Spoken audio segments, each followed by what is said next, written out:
You stand up there. There you're like as tall as me. Like I'm looking at your eyes. That's good. I don't know how we get these going. Hello. Hi. Well, good afternoon. Thank you for coming.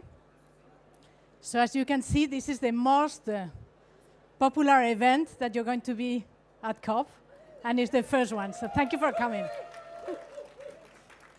So my name is María Mendiluce, and I'm here with Catherine McKenna. that everybody knows.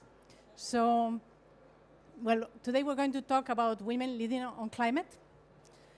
And I have to say that I was in a meeting with all the la crème de la crème, like they say, all the energy ministers, including some CEOs, etc.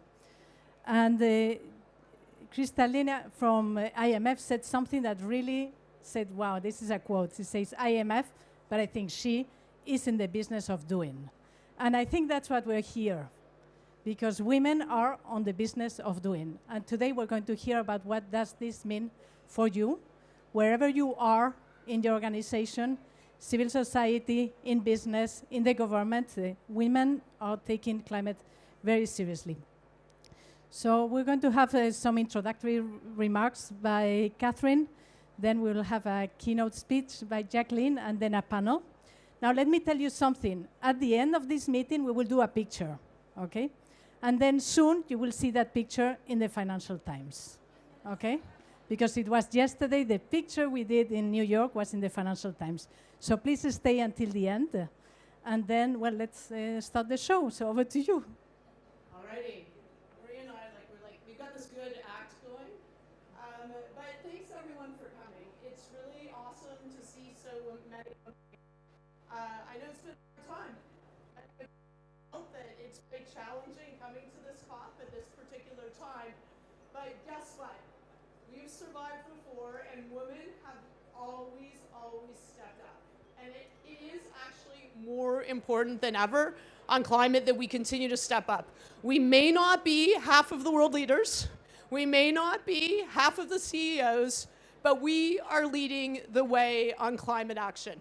Now, I see lots of men here. Thank you for supporting women. That is also extremely important.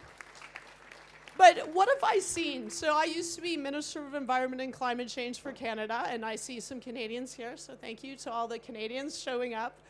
And I saw women that were leading the way at the cabinet table. I saw women that were leading the way at the negotiating table, at boardroom tables, in communities around the world, and on the streets. And we don't always get the credit, but we always do the work. And on climate, that is the most important thing that we can do, is continue to move forward and doing the work, but also supporting each other. Because the one thing I will say is sometimes it can feel pretty lonely out there.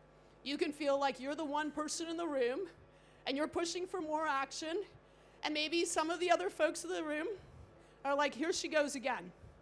Yeah, well, you know what? Know that, look around here, know that you are not alone. And it's actually something that should feel really inspiring. If you go to, in particular, Instagram yesterday, and it's continuing today, we did a global social media campaign. Because by definition, if you're here, you are probably part of the elite, really, but there are women and girls around the world that are working hard in their communities on climate action, who want to be inspired, who want to inspire others. And we had an amazing campaign. So if you go to hashtag Women Leading on Climate, you will see so many women and girls, including activists like Ugandan activist Vanessa Nakate, talking about, women. Who is leading the way on climate? Women are leading the way on climate. So I think we all need to feel inspired right now. We all need to inspire each other, and we all need to keep on moving forward. I will say stats, because I'm a bit obsessed with stats. So the campaign just yesterday, because it was to flood COP with messages from women and girls, not just about how women and girls are acting, but that we need leaders to act. And as I said, we do not have half the world's women that are, half of the leaders that are women, although I'll tell you, we'd be further ahead on climate, I think, if we did. So let's aspire for that too. But we need leaders to step up more than ever. We are not where we need to be when it comes to climate, driving for a 3+ degree world. And even if everyone does everything that they said, all the countries do everything they said, we're at 2.5 degrees. So we're all gonna have to dig deeper, and in particular, we're gonna have to hold leaders accountable. So I'm gonna point out, Josh, over here, there's a letter. So you can sign a letter in your own personal capacity, or in your, if you're in a business or an organization, in that capacity too. But sometimes that's a bit of a barrier, so you can just write your own name, own it, calling on leaders to act. And what are we asking leaders to do? More ambition. So next year is a critical year for NDC's National Climate Plans. We need to see more ambition in those plans. We need to see action. And I really want to give Maria a shout out, because the We Mean Business Coalition, really led by a force, Maria said fossil fuel phase out has to be on the table. And she pushed very hard with the We Mean Business Coalition, and probably with many of you folks, to make sure that it was part of the UAE consensus. We need to be talking about getting out of fossil fuels, because we're in largely a fossil fuel climate crisis. So the good news is women tell things as they are. So Maria told things as they are, so that is also in the letter. And then the last thing is finance. We will not be able to get the ambition we need next year, nor will we be able to actually deal with climate in a sustainable, equitable way unless we get the finance that needed. And so we need folks to step up there too. So please sign the letter. We want to show leaders that we are here. In particular, women that are in this room right now are stepping up and demanding action. And then we're going to continue. We'll talk about that at the end, about how we're going to continue our movement. Well, thank you. Thank you. Please applaud.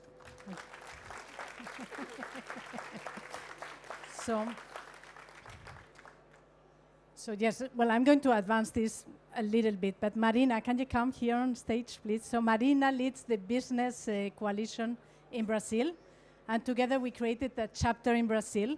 And so next year, the show will be in Brazil, and you will be here talking to all this group. Okay, so thank you, and then more to come. Just deliver in the sea. Yes. So Brazil just deliver sea, and probably today we're gonna have the bill approved, I hope, on the carbon market. Start. Thank you. Okay, so let's move on. So it's my pleasure to invite Jacqueline to give some initial remarks. Thank you, Jacqueline.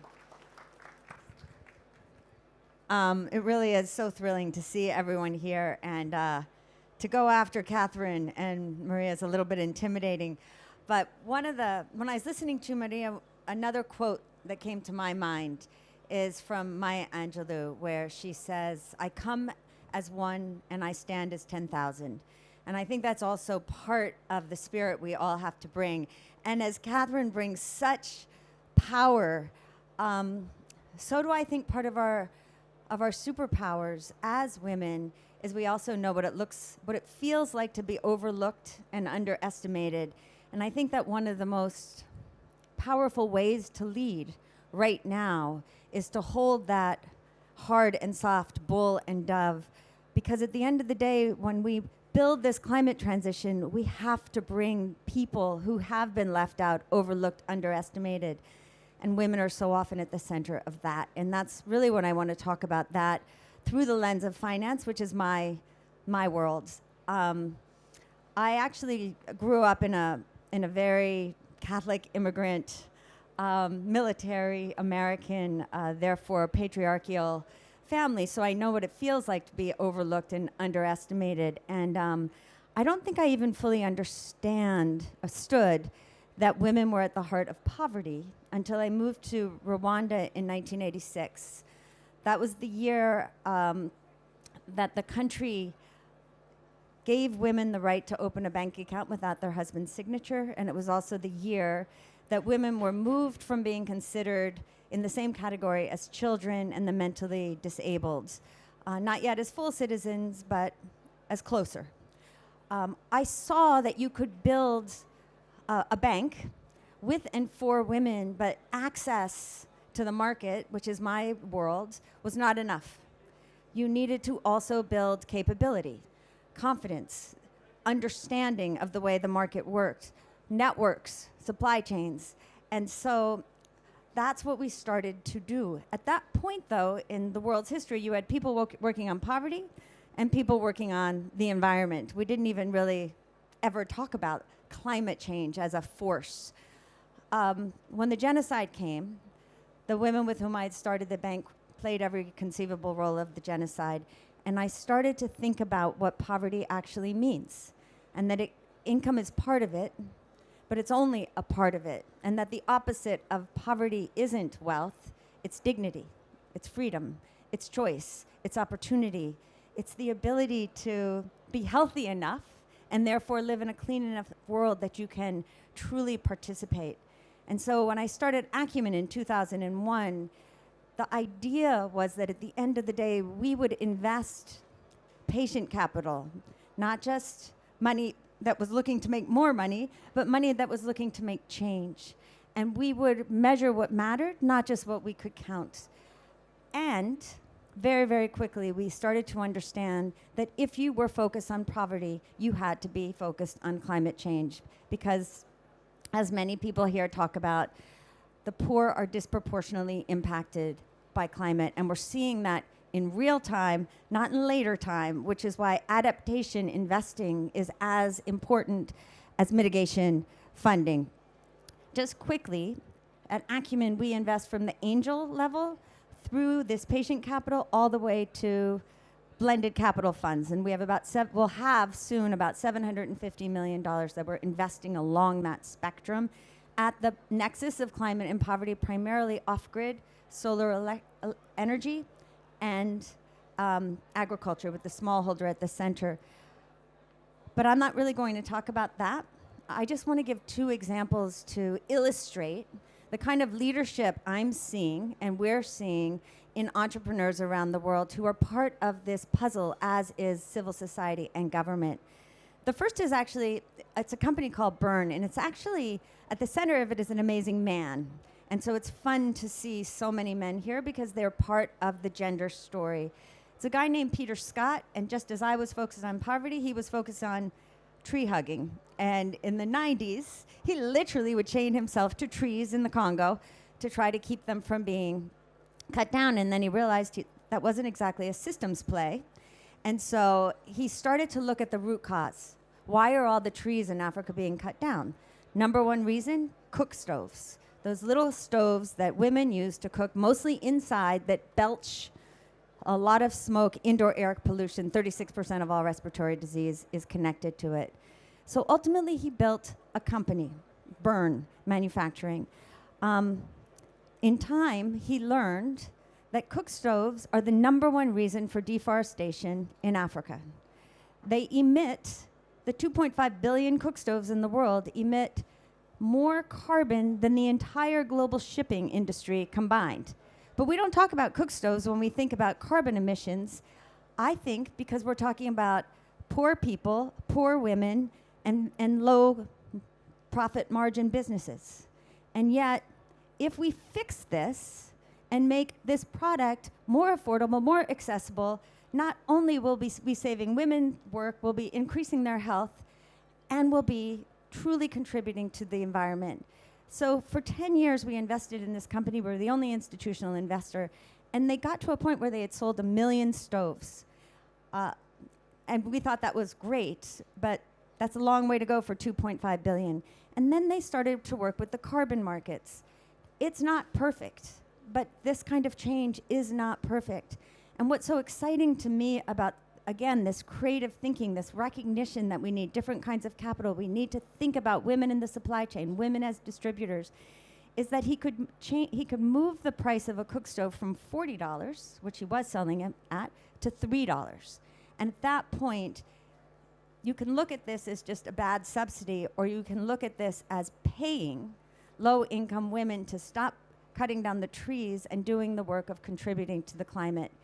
And now he's reached about 20 million people, stopped the cutting down of 26 million trees, which is about 20 million tons of carbon. It's one example, but it's the kind of entrepreneurial thinking that recognizes why the 2x gender imperative is so important, because this is about women customers, women in the supply chain, women at the factory, 2,000 factory women who are part of building a new country.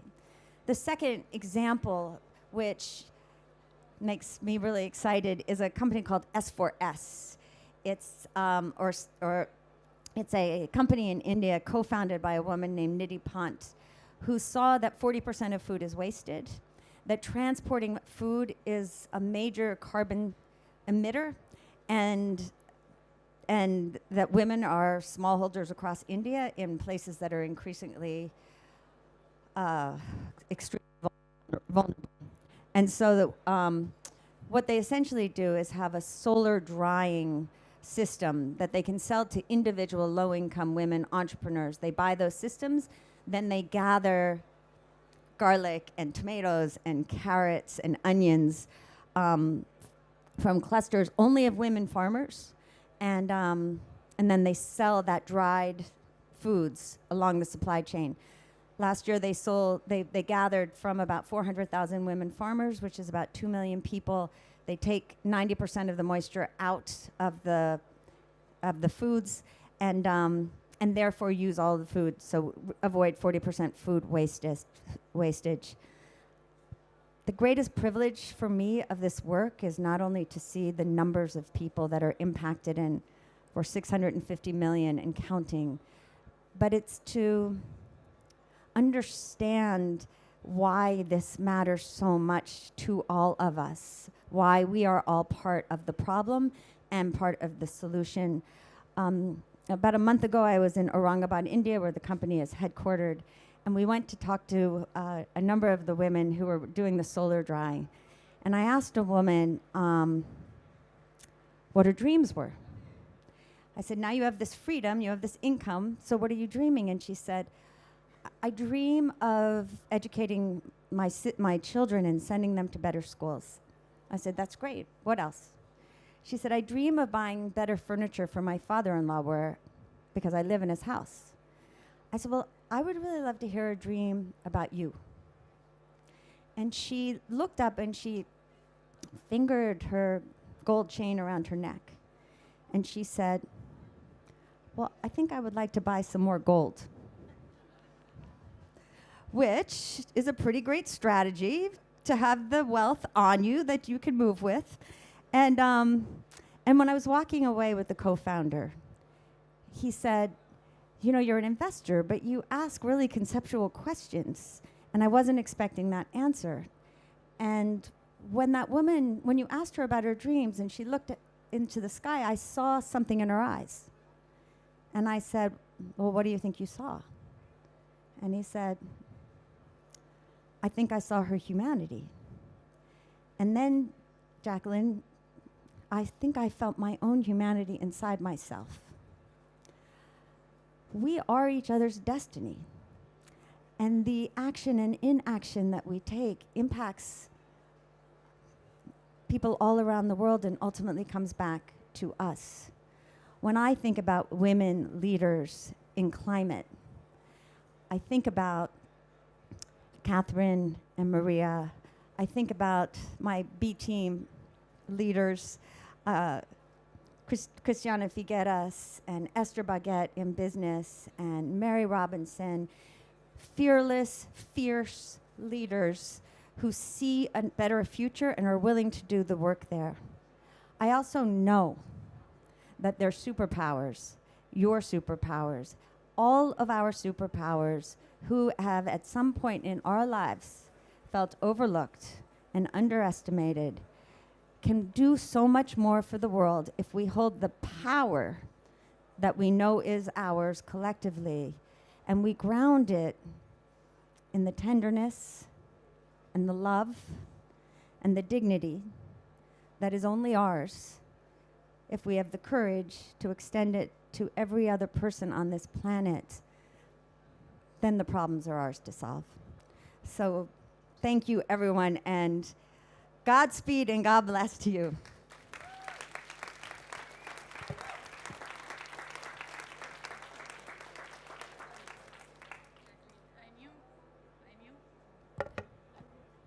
I knew you were an excellent speaker, but it's speechless. And that's why I'm going to move on to the panel. So let me invite my colleagues, Shamila, Sherry, Carrie, and Sophia. Where is Sophia? Wonderful. So please come, Carrie. Yes. So I hope you you can be at the level of inspiration that we have been here. It's always incredible when we give the mic to women and they talk from their minds and their hearts and that passion that you have shown. Thank you so much, Jacqueline. So let me move to the panel. So the question is very simple, okay? What does being a leading woman on climate means to you, okay? So who wants to start? You want to start? Good. And introduce yourself, Carrie, and the position you have now, and all the positions you had before. Well, thank you, Maria, and it's truly a pleasure. I see this as one of the hallmark events of COP29. I am the director of decarbonization strategy at Amazon. I have also been active in the climate change fight for over 25 years. I look younger than I am, and spent a long time in the halls of these negotiations, working for the UN proudly.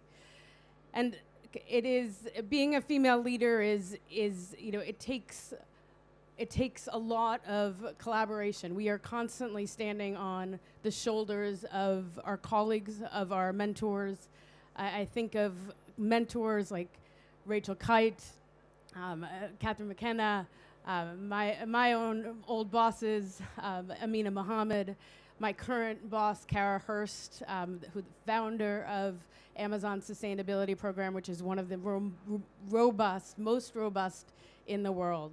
And I think that's what's really key is that collaboration, that partnership. It is an incredible partnership, and it's tough, right? This is the hardest challenge of our lifetimes. We are facing, as Amazon, we are decarbonizing or attempting to decarbonize the hardest to abate sectors, and we constantly are seeking a community of women that we can collaborate with, that we can trust, that we can innovate with. And Maria of all is providing us, and me personally, with that shoulder to stand on and to gain courage and do more, and push more. So I think that community is truly special. Carrie, you're not going to escape this room afterwards. You're going to tell us what has made you proudest in your career as a woman leading on climate, okay? But let me go through it, and then the others, you can start to think about that. Let me go to Sophia. Hi, thank you all so much for coming, and thank you so much for the We Mean Business Coalition, and also Maria for the lovely introduction. My name is Sophia. I am the Deputy Executive Director of Climate Cardinals. We are the world's largest youth-led climate nonprofit, working to mobilize non-English speakers, women, and youth in the climate movement. And to me, I think being a woman in the climate movement means uplifting one another. Again, I wouldn't be here without the wonderful mentorship of all the women that have come before me, Kate Brandt, the CSO of Google and supporting Climate Cardinals, Sophia Kiani, a previous advisor to the UN Secretary General. These are all women that I look up to and that have uplifted me and other young female leaders within the climate movement. And I think that with that mentorship, we've been able to scale our impact. For instance, last year, we were able to work with Google Cloud on an AI translation pilot program, and we've translated so far 3 million words of climate information into 105 languages. So just a lot of impact and a lot of scale with these types of partnerships and collaborations. Sorry, that doesn't work. Sophia, and from where you stand, do you think that women have the space, women of your age as well, and your generation, and well, you're from all over the world, so anyway, I'm not going to say your country, but do you find the space, to express and do you feel empowered to do what you think you need to do? Yes, I definitely think that there needs to be more involvement in youth at all levels. So right now, within the NDCs, only 2 out of every 5 NDCs even mention children or youth, and less than 3% actually involve youth in the negotiation process or in the development process. So I think it's really important to involve us, not just at the grassroots level, but also in all levels of leadership. And I think as time goes on, we're seeing more and more organizations, government agencies involve youth. For instance, I was just with the EPA Deputy Administrator, and they just created a Youth Advisory Council, and Climate Cardinals is on that council in order to speak about environmental justice and other youth grassroots movements. So it's very exciting to see kind of the tides turn and involve the 1.2 billion youth, I think, around the world. So yeah, very Amazing. exciting. And now it works. So let me turn to Sherry. Sherry is the new CEO of CDP. Well, not new, like you've been for a year, but she's also on the Women Business Board and a fantastic ally and leader. So over to you, Sherry. Thank you so much, Maria, and thank you for having me here. Thanks for the inspiring words that came before this panel and now on it as well. As the new-ish CEO of CDP, it's been just over a year. How many of you know what CDP is? Yeah, daunting for me, right? So a year ago, I've stepped into the baseline of how the world starts collecting climate data. Without CDP, climate data as it stands today would not exist. And we have to do things differently because now there's a whole ecosystem out there. There's a whole juggernaut of use cases for this data that the 3 founders of CDP 24 years ago would not have thought would be the case. They had hoped, but they wouldn't have really thought about where we've gotten to. There's been a lot of progress, and so much more is needed to be done. So you asked the question, sort of, how do I feel as a climate leader? I feel like I should be thinking about more as a climate collaborator, because the reality is that we can't just stay in our swim lanes. We have to listen to what the world needs. And the reality is CDP collects data. We collect it to surface it for insight in order for action to be taken to protect future generations. That's what we do. How much action do we take ourselves? We pull the insights out, we encourage, we've got capacity building in all corners of the earth. Over 2/3 of the world's market cap report to us, 130 different countries in the world report in, but we need partners in the ecosystem in order to act. We need banks, financial institutions, asset managers, pension funds. That access to capital is a real use case for the data. So I think that really when I think about leadership, it's all about thinking about how I can be a good partner across the ecosystem, how my team can think about how we can be a great partner. I see Marty in the audience. ISSB is an important partner of ours. You know, she and Sue as examples of women leaders in IFRS. You know, this is an important piece. It is something that, of course, as a woman, you know, I'd like to be able to champion other women who are coming up through this economy, this industry, but really it's gender neutral, being able to reach out and figure out how we can sweat this data because it's expensive to surface. So all those companies out there in the audience who have just done their CDP reporting, thank you. And we are going to do everything we can to make sure that that dollar you spent is going to be sweated 100 more times being able to be used. So it's a big platform and it's daunting. And with your help, we can do more. Thank you, and with your leadership as well. Thank you. So I spent some time this summer with Shamela, and I was so impressed, so impressed. I mean, we have a real leader emerging from South Africa, and with a lot of hard work. And I just want you to tell us how your journey has been to go to the position of leading NBI, one of the most important business organizations, one that is at the heart of the just energy transition. So over to you. Thank you, Maria, and thank you for that warm welcome. It's great to be here today. So just a quick background on the NBI that Maria has mentioned. It's the National Business Initiative in South Africa. It's an independent coalition of businesses who want to lead effectively in sustainable development. So we've got just about 100 companies. Most of those are the large listed companies in the country, a few smaller ones and a few multinationals as well as state-owned enterprises. and is focused on collaborative action for systemic change. And that's not an easy agenda to uphold now with just so many things that are fracturing businesses' attention, as I think most of you in the room will know. So trying to find ambition through that is not an easy thing. Maria, to answer your question about my own growth trajectory, so I started my life in financial services actually at the tender age of 18.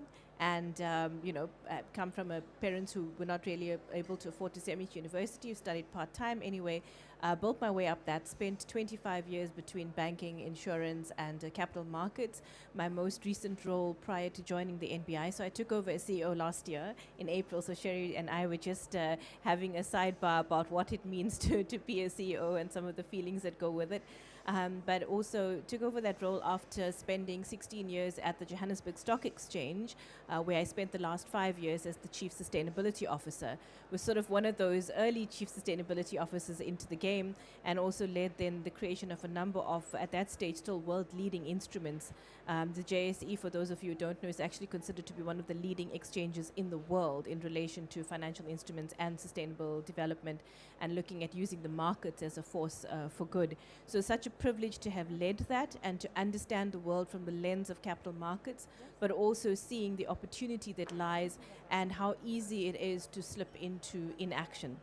So bringing together the agendas from the reporting side, the governance side, but also the rubber hits the road in making the financial mechanisms work is sort of where I came from, and then got the opportunity and was offered the role to consider being the CEO of the NBI, which means moving from corporate into this world of non-profit organizations, which has been very interesting.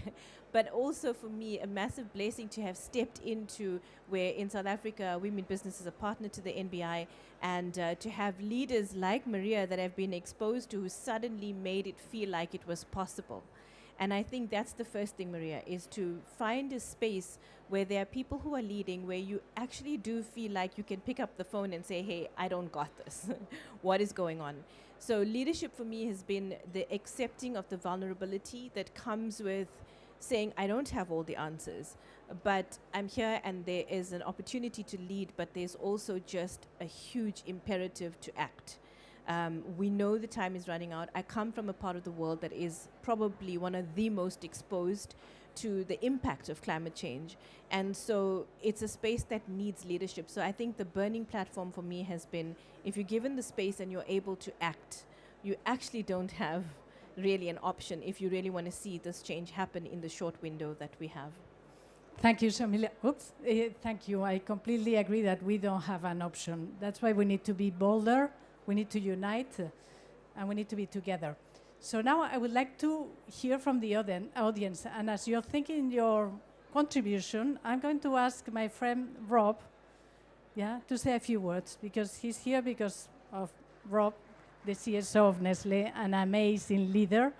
But also he was speaking with his daughter over the weekend, sorry. So here we are. You have a chance to bring your perspective. Thanks, Maria. Thanks, everybody. Not the CSO of Nestlé. I'll get in trouble for misrepresentation. You're absolutely right. I've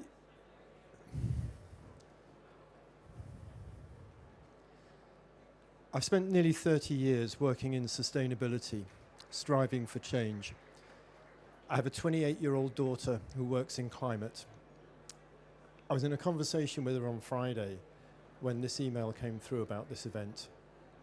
I've learned a lot from her over the years, a heck of a lot, but she pulled me up short on Friday. I'd always assumed that the journey towards gender equity was on an inexorable projection towards parity, towards true equity. She pulled me up well and truly short.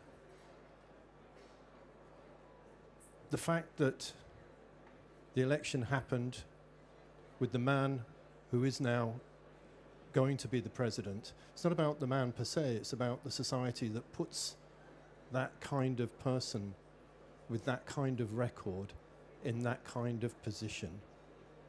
And when I thought about it, the way she put it to me, and what it means as a young single woman, I was truly humbled. Jacqueline, you said earlier on that if you want to address poverty, you have to look at it through the lens of climate. I think if we want to address climate, we do need to think about it through the lens of gender. And I'm not going to pose this as a rhetorical question. I'll make it as a statement.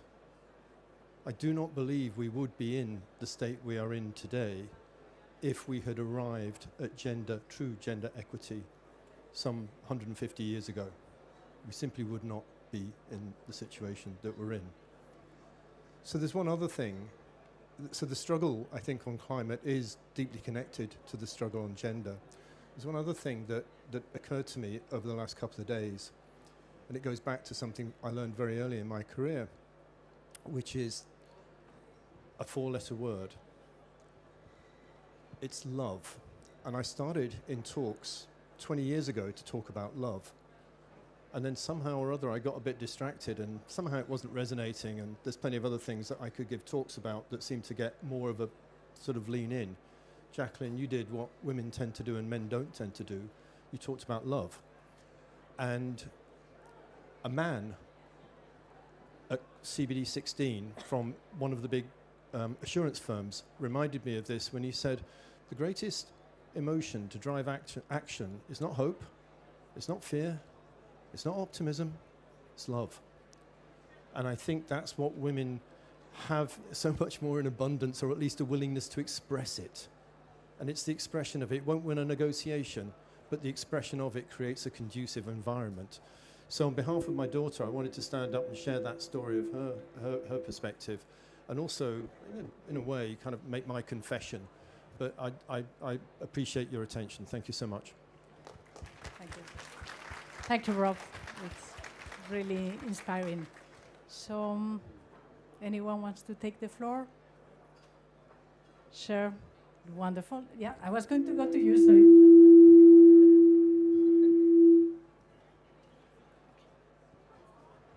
Hi there, I'm Solitaire Townsend. I also wear expensive earrings because my mum told me when I was a kid that if you wear expensive earrings and you have to leave your husband, it means you'll be able to get a night in a hotel. Seriously, it's a good thing to do. I've been working in sustainability for many, many, many years. I've seen the gender inequality. I've seen some of the harassment. I've had the taps on my hotel room at midnight going, hi, should we talk about the speech we're doing tomorrow? I bought a bottle of wine and 2 glasses. There are a lot of things which we could talk about on gender. And I've got 2 questions for you. This has been really inspiring, but what pisses you off? Like, come on, this isn't okay. We have got a massive inequality in gender impacts. We've got women dying around the world because of the inequality within our gender impacts. We've got a convening committee here at COP, which is in no way equal. We've got rooms full of negotiators where women are the minority rather than the majority. So number one, what makes you angry about some of this gender inequality? Because I think if we keep things too nice on this, we're not reflecting some of the real... Remember that this is all about love, but anyway, let's let's get the anger first so that then the love can surface. So anyone wants to start? You're the proud one? Yeah? Are you upset? Angry? No? No? I'm sure you are. Shamila? I know that, yeah, I know she has. Okay, you want to know what really pisses me off? So when I became minister, I was just like a regular person working on climate. And then I was called Climate Barbie immediately. I never even played with Barbies, and I know Barbie's cool now. Like, thank you, Greta. Like, it took a woman to make Barbies cool. But I suddenly had to take on working on climate change and misogyny at the same flippin' time. That is not okay. But I think that this is the power that we have here, because I was thinking this event, just sitting over there with Jane on my team, and we're like, wow, we don't even know where this is gonna go, this whole event. And the good thing here is women are not scripted. Women understand that we have a real big problem now, but what we don't do enough is we don't organize enough together. And it was when I was thinking about this, like, why are we able to have so many folks go off the rails on climate right now? Well, when I was minister, we were held accountable by young women on the streets, and there's not enough young women on the streets because 80% of people want more climate action, and all we hear is how we can't do more on climate. That's bullshit, and we can, and it's gonna start with all of you here. Are we closing up soon, Maria? Do we have to close up? Because we do have drinks, I think, afterwards. But no, I mean, I think that this is what, I'm going to finish my part so I won't come in again. But this is why this is important, folks. We do not have time. And when I think about transformational change, yeah, sure, tech. But tech isn't what is going to change things. It's actually going to people, we have the solutions. It's actually working on the solutions right now, but calling it out, folks. We're going to have to call out a lot of the garbage, and we're going to have to stand up a lot, including in boardrooms. Because I work on net zero, and we need more action by corporates and financial institutions. And of course, we got to get cities and regions going, because at the national level, governments will break your hearts over and over. But we are going to do this, but I think we're all going to have to dig deep, and I think it's always a reminder, why are we doing this? There's so many women that are not in this room. So many women that are depending on this. And this isn't just on climate, by the way. This is on gender equity generally. It's on, but we can go through all the rights that are at risk. But if we cannot tackle climate change when we have the solutions, then we are losers. And we are not losers here. I look at here and I know you guys all work hard, and you know so many women. So at the end of this, what is the ask? Because we always have to be very practical here. One, network here. Find people from your own country, because NDCs are country specific. We can't all just be talking about go globally. We all need to go organize in our own countries. Many of you are important people. Make the phone calls. Call the people that are decision makers and tell them you expect more action when it comes to their national climate plan. And why? Because Marina said she needs this action. We can't go to Brazil with crappy climate plans. And just keep on supporting each other. Like, this is what it is. It is about supporting each other, but also demanding action, because we need action. We can't just talk, got to get outcomes. And I think that's what I was supposed to say, other than thank you to our sponsors, so We Mean Business Coalition, Orsted, Euroseo, and anyone else who wants to be a sponsor of this, come talk to me. Yes.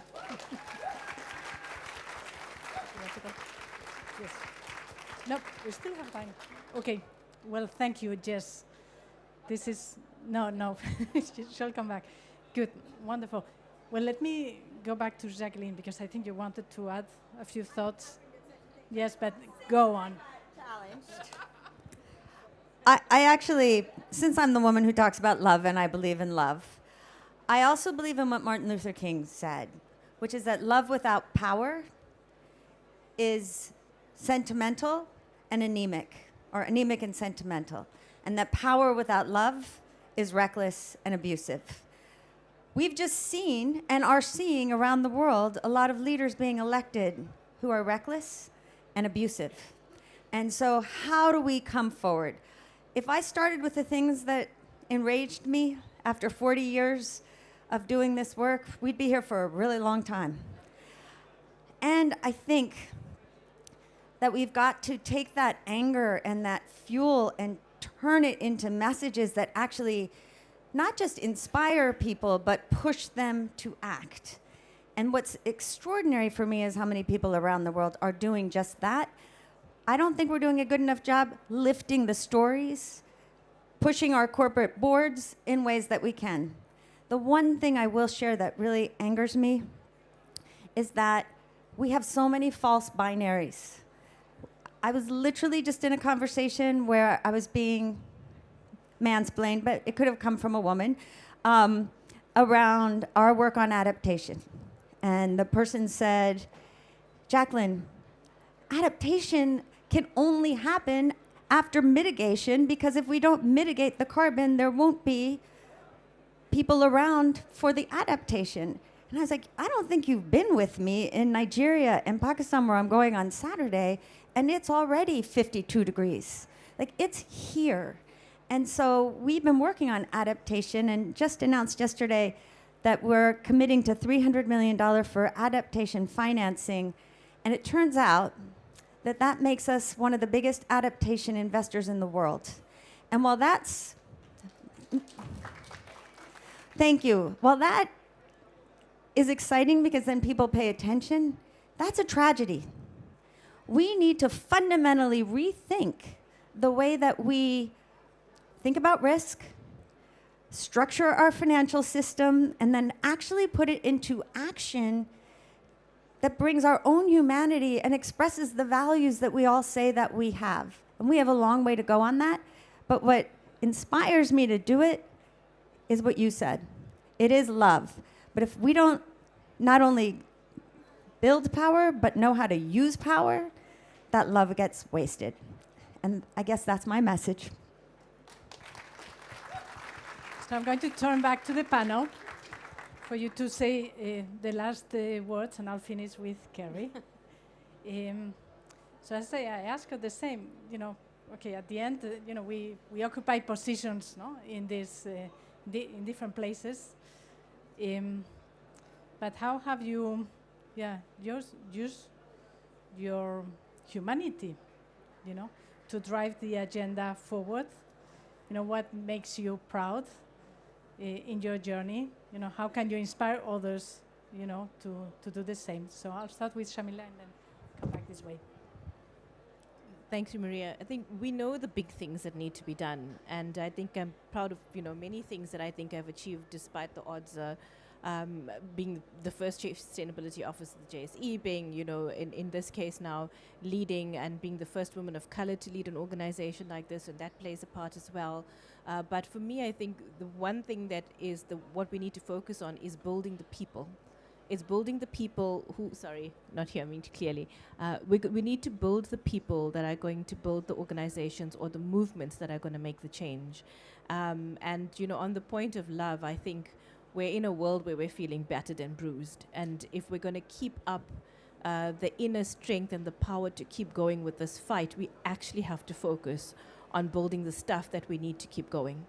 There's enough every day to keep us down. And I think for me, in my case, it's building a leadership team that can keep going, that understands that bigger picture, that itself feels sustained. And I think that's perhaps, from a leadership perspective, the biggest stuff that we need to focus on.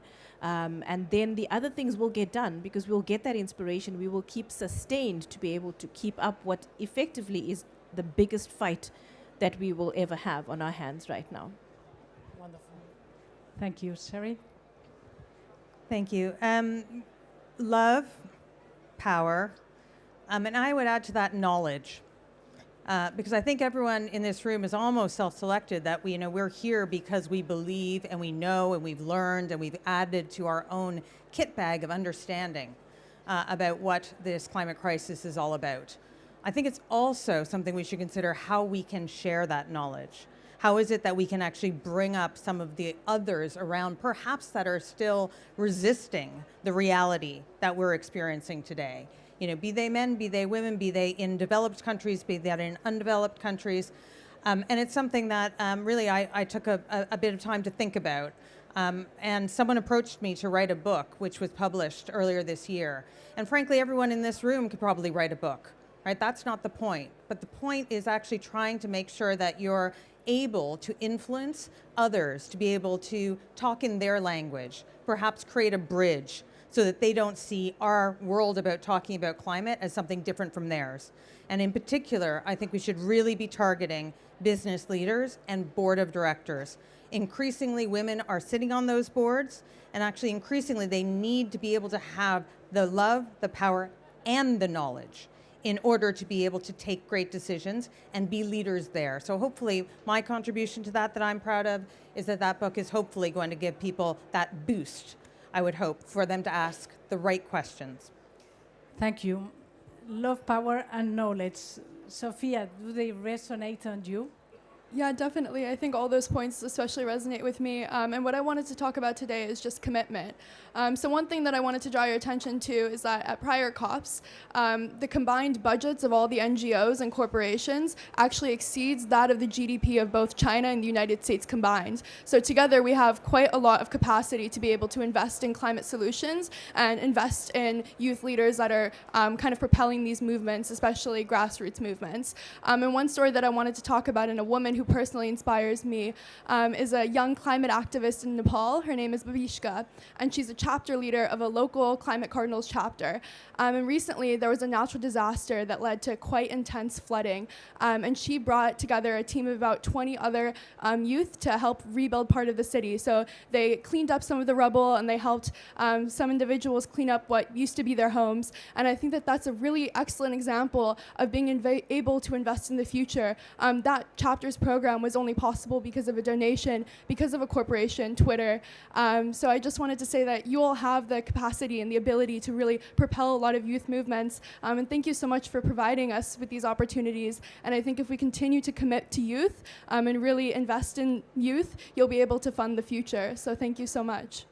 Thank you, Carrie. Thank you, thank you. So I was asked to share the proudest moment as a woman in climate over a few years of being in this space. And I don't think I can pick one, so I'm going to fail at that. But I want to pick a couple. I mean, one is, I'm someone that grew up in New York and was, started my career at the UN at 19. So I was trained to turn anger into solutions very, very early on.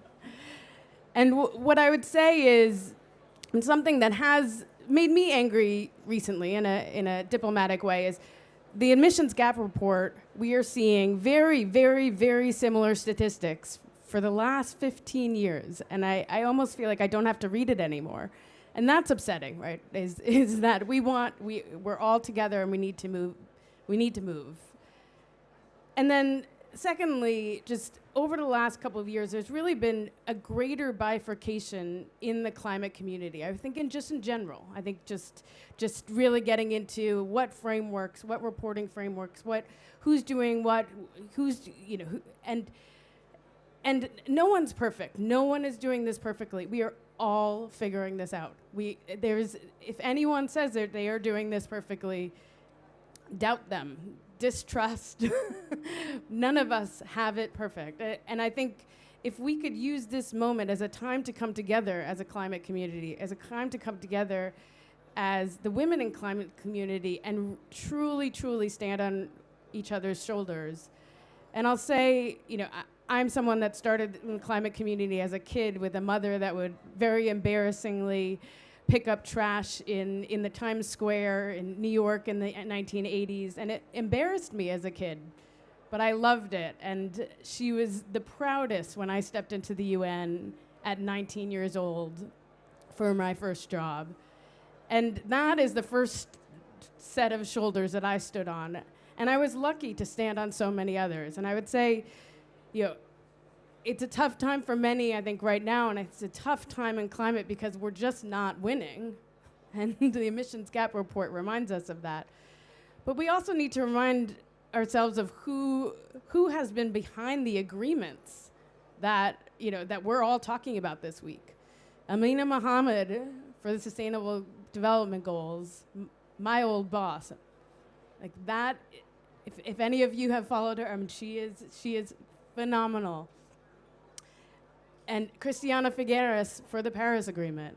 We've got to continually look towards those leaders and look towards one another for those solutions. And I think the anger is right, and we can't ignore it, and we need to feel it, but we have to channel it towards good, and we have to bring this community together. It's together, but I think there has been some fracturing over the last couple of years that this is a particular moment when we need to bring it together. Thank you, Carrie. So we are almost at the end, but remember that there is a picture. I'm not sure how we're going to fit so many people on this picture, but I think the photographers will know. So Catherine and me, we started this quite organically, this Leading Women on Climate movement, and we will continue to operate it in this way. So we want this to be an inclusive movement so that we can bring women at all places around the world through social media, etc. We want to support other women networks, and Sharon is here, and there is She Changes Climate. There is lots of fantastic women networks we want to support. We want to support Brazil as they develop the chapter in Brazil and other places.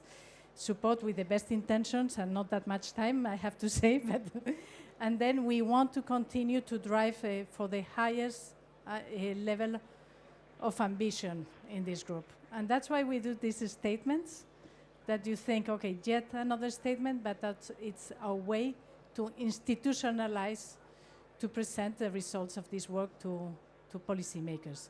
So as such, we have this statement. It's very ambitious, that we want to present to the UN Secretary General, who's best friends with Catherine. So she's going to get that picture moment. And then we will see you again in Climate Week, in Brazil, and wherever this movement is needed. And just my final word is I prefer love to anger. But there is one thing that really has inspired me in all this, is that most of you have spoken about your role as leading women in supporting others. And I find that, to me, that's the most inspiring thing that I take home. So thank you so much. Come around here for the picture. It's going to be a bit chaotic. Okay, you know. Everyone's going to stand here and you're going to go that way. Okay, wonderful. That's much smarter. Okay, so come. You organize this. Thank you. Okay, I'm organizing nothing. Don't move. Don't move. And then you folks come here. So what are our concluding things? We're going to network now. We're going to mobilize and demand action. There are only three things you can do in life. So do those three things. All the women that are over here that you feel like you're not in, come to this row here, but everyone else stay there. Don't move. Yeah, you come here. We don't have to be seated. Do we have to be seated? Okay, we have to be seated, but we're going to do this like we did. I don't know if anyone saw the picture. Some of you I recognize from our event before. You have to put your arms up like this. Yeah. Okay. Is that? I'm not even a photographer, so I may have screwed this up. Sorry. Sorry, could I actually get you standing up here in the light? Is that all right? Oh, you want everyone? Okay, sorry, I misunderstood. Yeah, that's fine. Sitting down then, because I think standing up would be a bit complicated. Okay, could I just give you the mic, sec? Okay. Okay, you get in. You need to get in. Get in, Pascal. Whoa. Yeah, I'll go over there. Okay. Okay. Well, just, I don't know. Like, okay. I mean, is this going to work? Whatever. Okay.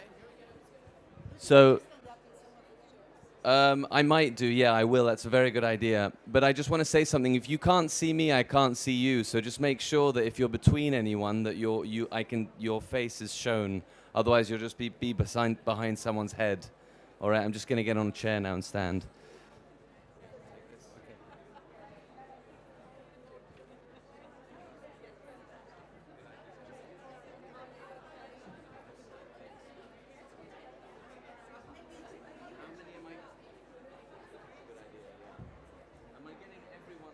As many as possible.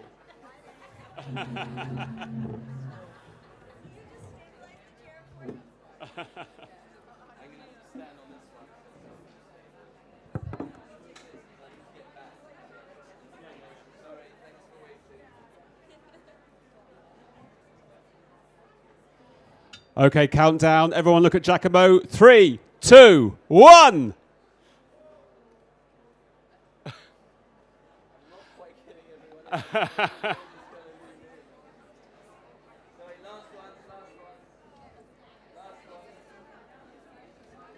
Are we ready? Ready? 3, 2, 1, smile! And let's have one with everybody's hands in the air. So, 3, 2, 1.